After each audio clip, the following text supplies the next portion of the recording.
Баршаңызға қайырлы күн достар, каналыма қош келдіңіздер. Сіздермен Динара. Бүгін сіздерге асқабақтың пайдасы туралы айтпақшымын. Күз айында асқабақтың пісетін мезгілі. Осы кезде асқабақты пайдаланып қалыңыздар. Асқабақ мың бір түрлі ауруға ем, дертіңізге шипа болатын көкөністің бір түрі. Егер жүкті болсаңыз, көмегін жақсы тигізеді. Жүрегіңіз жиі айнитын болса, асқабақ шырынын пайдаланып көрсеңіз де болады. Жүрек айнуын тез арада басады. Асқабақтың құрамында темір өте көп. Жүкті елдерге пайдасы өте зор. Асқазаныңыз ауырса, асқабақты буға пісіріп, пюре жасап жеңіз. Диеталық ем.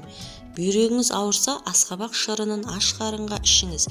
Дертіңізге шипа болады. Денеңізде күйік шалған болса, қышыма аллергия болса, асқабақтың дәнегін езіп пайдаланып көріңіз. Асқабақтың отаны оңтүстік және солтүстік Америка. Асқабақты балмен араластырып жесеңіз, денедегі ішектегі құрттарды түсіруге көмегін жақсы тигізеді. Асқабақ ауа райы күтімді қатты қажет етпейтін өсімдік.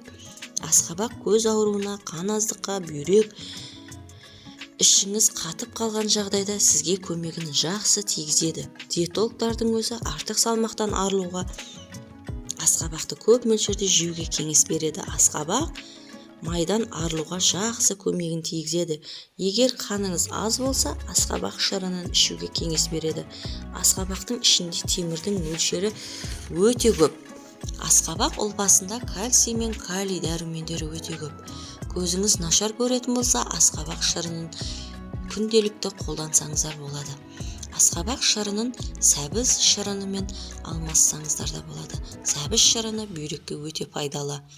Асқабақтан ботқа жасап жесеңіз, тері ауруларына көмегін тигізеді.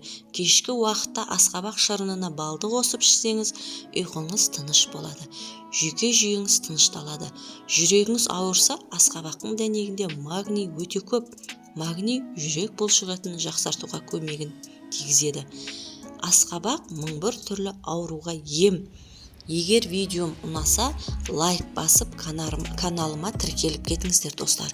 Менің каналым дамуына үлестеріңізді қоса кетіңіздер. Мен сіздермен қоштаспаймын. Келесі видеода кездескенше аман болыңыздар оқырмандарым.